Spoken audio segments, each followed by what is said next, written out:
India third largest consumer है petroleum का। कुछ लोग ज़्यादा प्रॉफिट बनाने के लिए पेट्रोल में मिलावट करते हैं, जिससे इंजन को नुकसान पहुंचता है। पेट्रोल में सेंट्रल गवर्नमेंट एक्साइज ड्यूटी लगाती है और स्टेट गवर्नमेंट भी अपना टैक्स लगाती है, और इसलिए हर स्टेट में पेट्रोल का प्राइस अलग अलग होता है। ये सारा क्राइटेरिया पूरा करने के बाद आप अपना पेट्रोल पंप खोल सकते हैं।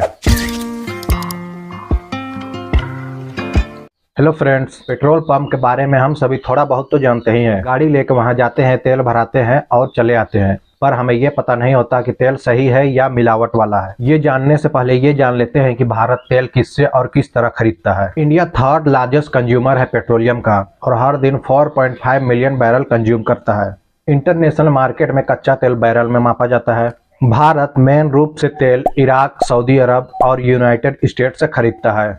इसके अलावा और भी कुछ देश है जहां से भारत तेल खरीदता है। भारत में क्रूड ऑयल आने के बाद उसे ऑयल रिफाइनरीज में प्रोसेस किया जाता है। भारत में 23 से भी ज्यादा रिफाइनरीज है, जिनमें प्रमुख है वाडिनार रिफाइनरी, दूसरा है कोची रिफाइनरी, ये एशिया का सबसे बड़ा रिफाइनरी है। उसके बाद है पानीपत रिफाइनरी। ऑयल रिफाइनरी में क्रूड ऑयल लाने के बाद उसे प्रोसेस किया जाता है और पेट्रोल, डीजल और केरोसिन बनाया जाता है। ऑयल तैयार हो जाने के बाद इसे पाइपलाइन और ज्यादातर टैंकर के माध्यम से पेट्रोल पंप तक पहुंचाया जाता है।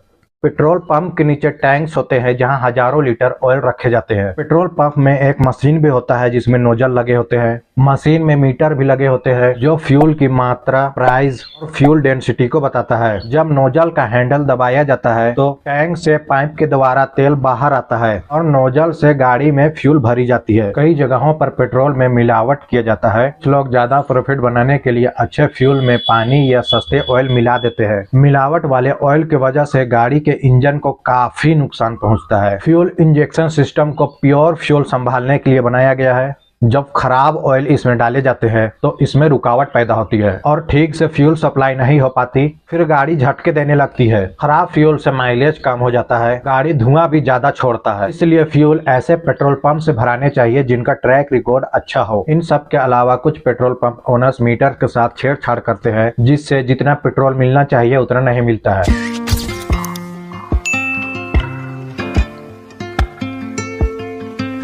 भारत भारी मात्रा में क्रूड ऑयल इंपोर्ट करता है और जब इंटरनेशनल मार्केट में इसका प्राइस बढ़ता है तो हमारे देश में भी इसका असर पड़ता है और प्राइस बढ़ जाता है। इन सब के अलावा और भी कारण है, जैसे करेंसी एक्सचेंज। जब डॉलर की वैल्यू बढ़ती है तो इंडिया को ज्यादा पैसे देने पड़ते हैं। उसके बाद है tax. Central government excise duty लगाती है और स्टेट गवर्नमेंट भी टैक्स लगाती है। इसलिए आप देखिएगा हर स्टेट में पेट्रोल का प्राइस अलग अलग होता है। ऑयल रिफाइनरी से जो स्टेट जितना दूर होता है का ट्रांसपोर्ट का चार्ज भी उतना ही बढ़ जाता है और इससे पेट्रोल का प्राइस भी ज्यादा हो जाता है। इसके अलावा सीजनल चेंजेस और ग्लोबल क्राइसिस भी पेट्रोल के प्राइस में असर डालते हैं।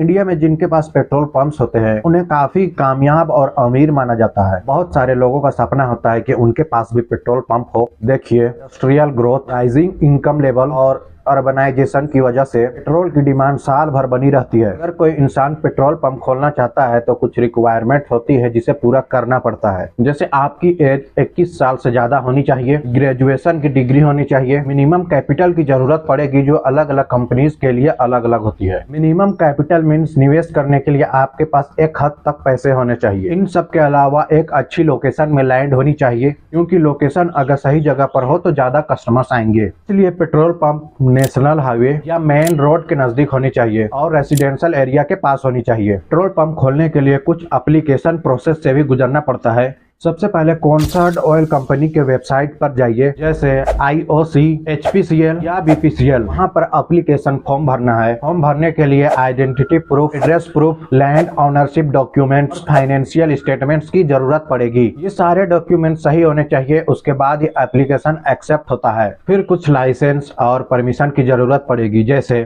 FSSAI licence, pollution control certificate, fire safety certificate. इसके अलावा इंफ्रास्ट्रक्चर सेटअप करना पड़ेगा। फ्यूलिंग स्टेशन, अंडरग्राउंड टैंक्स बनवाने पड़ेंगे और फायर एक्सटिंग्विशर, फ्यूल डिस्पेंसर जैसी चीजें भी लगवानी पड़ेगी।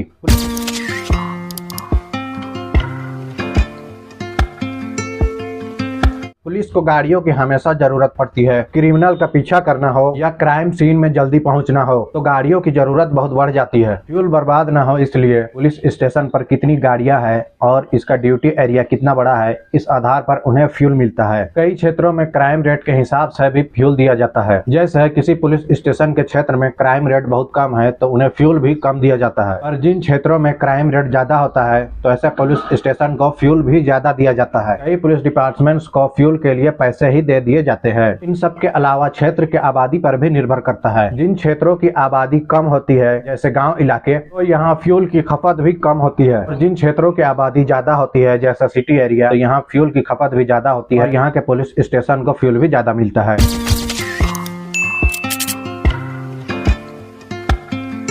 पहले देखते हैं मिलावट और खराब पेट्रोल की पहचान कैसे करें। सबसे पहला है बैड स्मेल। अगर पेट्रोल की खुशबू अजीब लगती है तो ऐसे में मिलावट की संभावना हो सकती है। ऐसी स्थिति में सतर्क रहने की जरूरत है। उसके बाद है कलर। पेट्रोल का रंग नॉर्मल से ज्यादा गोल्डन या डार्क है तो हो सकता है पेट्रोल पंप ओनर ने फ्यूल के साथ गड़बड़ी की है। फिर है परफॉर्मेंस। अगर तेल डलाने के बाद गाड़ी खराब होती है या जितना माइलेज देना चाहिए उतना नहीं देती है तो आपने जो तेल भराया है हो सकता है वह खराब है। रिपोर्टिंग करने के लिए सबसे पहले लोकल पुलिस स्टेशन पर जाइए। ऐसे केसेस को पुलिस अक्सर गंभीरता से लेती है। दूसरा है आप कंज्यूमर कोर्ट में भी कंप्लेंट दाखिल कर सकते हैं। यहाँ आपको अपने अधिकारों के बारे में भी पता चलेगा। तीसरा है आप FSSAI को भी रिपोर्ट कर सकते हैं। अथॉरिटी फूड और फ्यूल की स्टैंडर्ड्स को देखती है। इन सब के अलावा अगर आपको लगता है कि रिपोर्टिंग प्रोसेस में किसी की मदद लेनी चाहिए तो NGO या कंज्यूमर राइट्स ग्रुप से संपर्क कर सकते हैं। कंज्यूमर राइट्स ग्रुप कंज्यूमर्स में जागरूकता फैलाने और उनकी शिकायतों और समस्याओं को सुनने के लिए बनाई गई है। शिकायत दर्ज कराने और कंज्यूमर्स को उनके हक दिलाने में मदद करते हैं।